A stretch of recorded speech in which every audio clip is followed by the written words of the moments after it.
Have you ever felt like the more good you try to be, the more invisible you become?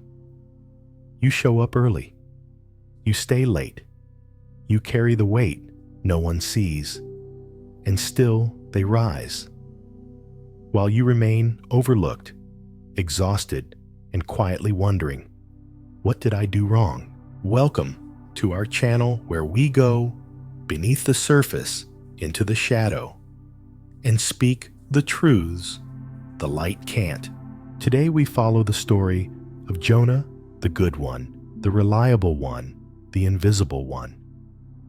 Until the day he realized he wasn't being rewarded for his goodness, he was being erased by it.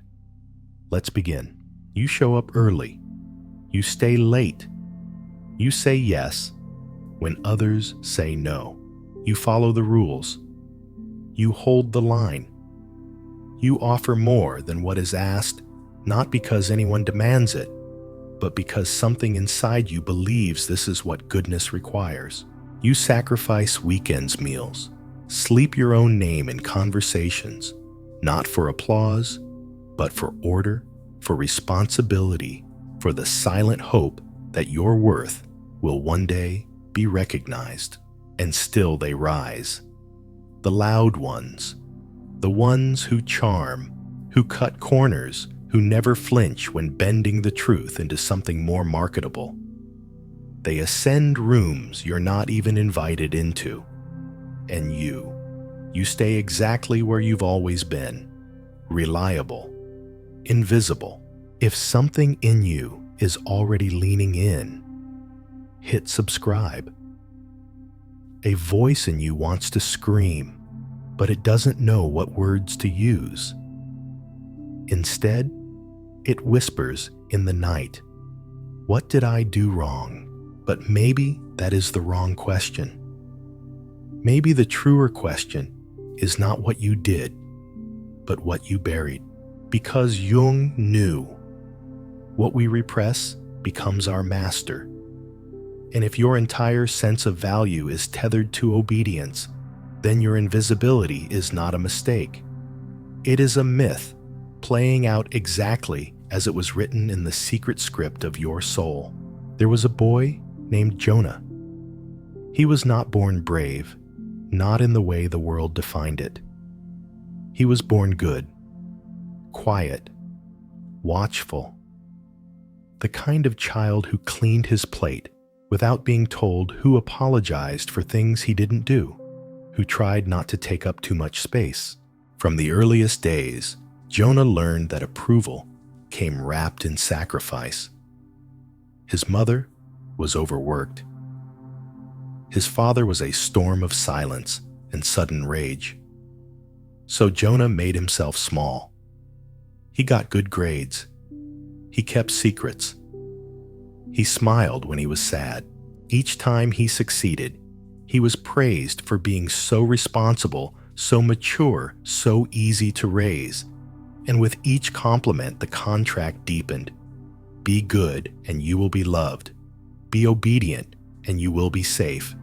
Be hardworking and you will matter. By the time Jonah entered adulthood, the pattern was unshakable. At work, he volunteered first, took on extra tasks, cleaned up the messes of others without ever asking for credit. When his boss needed a weekend warrior, Jonah was there. When a teammate failed a deadline, Jonah absorbed the blame. His reward, more responsibility, more expectation, but not more recognition, not more opportunity. He watched others rise. People who interrupted in meetings, who knew how to flatter the right supervisor, who risked visibility, even at the cost of accuracy. They were bold, flawed, loud, but they were seen. And Jonah remained dependable, a fixture, a background character in his own life. Something in him began to erode. He didn't call it anger, not at first. He called it stress, exhaustion, burnout. But deep down, something darker stirred. a growl beneath the gratitude, a question with no name. Why does being good feel like being erased? Because somewhere along the way, Jonah had made a trade he didn't know he'd made. He gave away his fire, his edges, his raw ambition, in exchange for an identity made entirely of sacrifice. What he didn't yet understand was this: he hadn't just chosen hard work. He had fused with a role, an archetype, an unconscious image carried not just in him, but in culture, in history, in inheritance. The obedient one, the servant, the slave. Not a slave in chains, a slave in spirit. The kind who believes their value is what they can endure. In the architecture of the psyche, Carl Jung saw that we are never just individuals. We are mythologies made flesh. And within each of us, ancient patterns speak through modern pain. Jonah did not invent his suffering. He inherited it not only through his parents or his culture, but through archetypes, timeless energies that shape how we behave, how we see ourselves, how we suffer, without knowing why. One of the most insidious is the slave archetype. It does not wear shackles. It wears a smile. It works late. It never complains. It carries the belief that worth must be earned through silent endurance. The slave archetype whispers, "Your needs are less important. Don't make trouble. Keep working, one day they'll see you," but they never do. Not because they are cruel, but because you have made yourself disappear. Jung warned of this.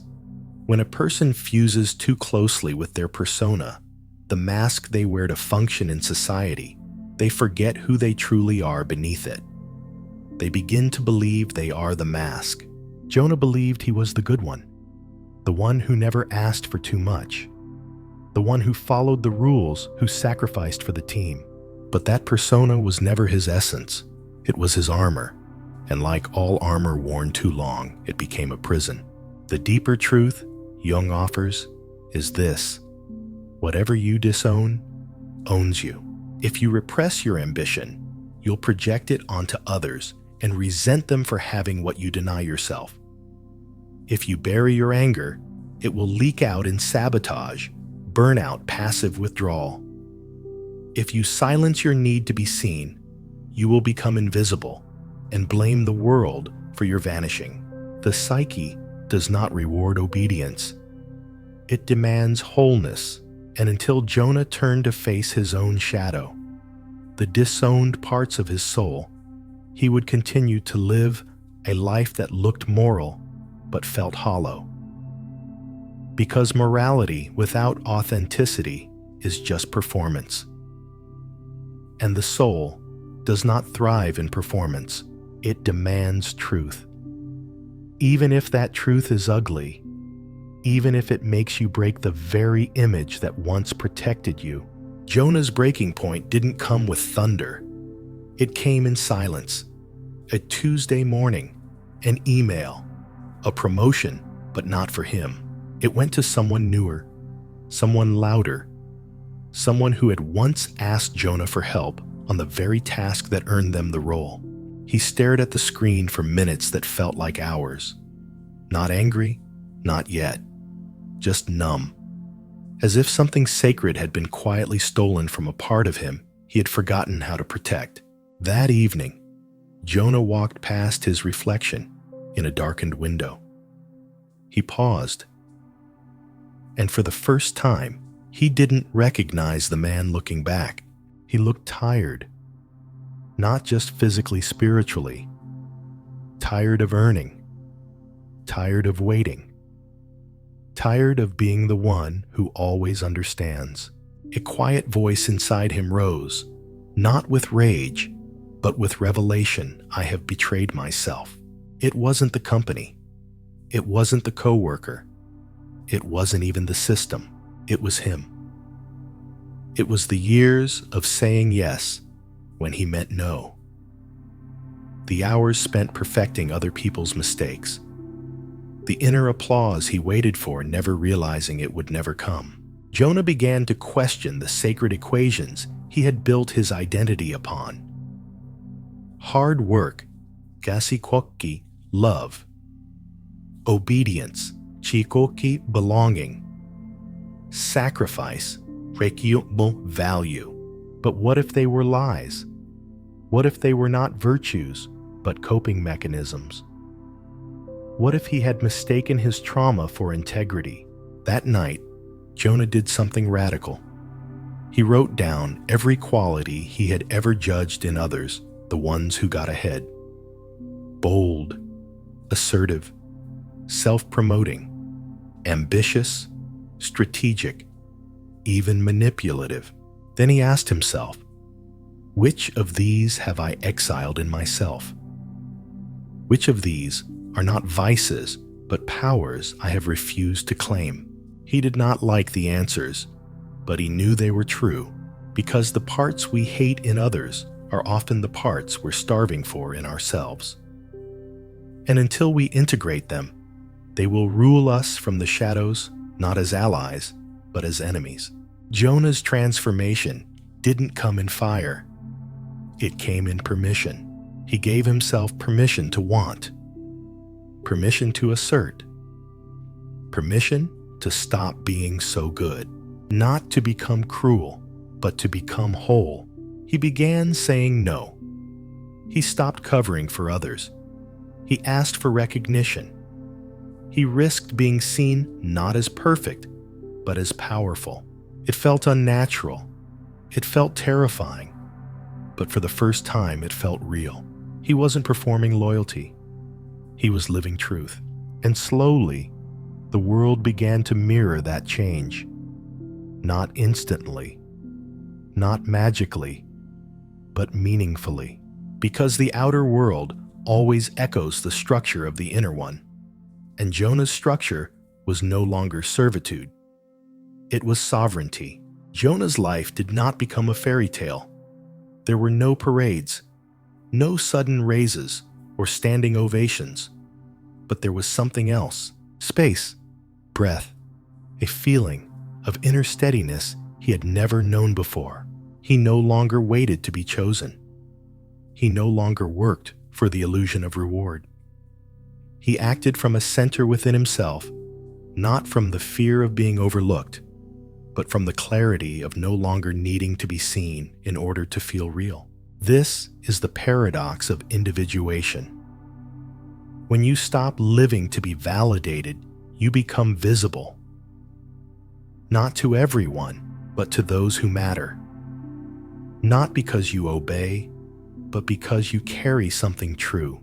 Jonah began to see that his suffering had been sacred, not because pain is noble, but because it was the only force strong enough to break the spell of obedience, the spell of the moral persona, the myth that told him, if you are good, you will be loved. No, not good, whole. That was the truth. Wholeness is not goodness. It is integration. It is allowing the sacred and the shadow to coexist. It is letting your no be as holy as your yes. He no longer apologized for ambition. He no longer mistrusted desire.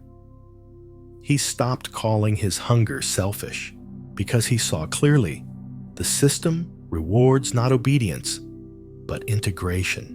The ones who rise are not the most talented. They are often those who have made peace with their shadow. They do not waste energy hiding their edges. They have woven them into their image. That is not corruption. That is evolution. And now Jonah walks not behind others, but beside them, rooted, present, undefended. He is no longer the good one. He is no longer the invisible one. He is simply himself. And that is more than enough. So now ask yourself, who did you become in order to be good? What parts of your soul did you silence just to stay safe, liked, accepted? What deeper self waits buried beneath your usefulness? Because maybe your exhaustion is not a flaw. Maybe it's a message, a mythic signal from the unconscious telling you you were not born to serve the image of goodness. You were born to carry something deeper, to burn, to shine, to belong to yourself. And yes, that means reclaiming what you've been taught to fear. Your voice, your ambition, your right to take up space, your hunger to be seen not as decoration, but as force. The world will not give you permission. It never has, but your soul will. And Jung knew, when we listen to that voice, the one buried under the persona tangled in shadow, ancient with knowing, we do not become selfish. We become sovereign. So ask yourself, not as an employee, not as a child of duty, but as a soul, who would you be if you stopped performing goodness and started living your truth? Who still waits for you in the shadow where your fire was hidden so you could be good? And will you go to them not to rescue, but to remember who you are? If something in this story stirred something in you, leave a sign. Subscribe to the channel to keep walking this path into the soul with Jung. Thank you for being here, truly. I'll see you in the next video, where the shadow keeps telling the truths the light can't speak.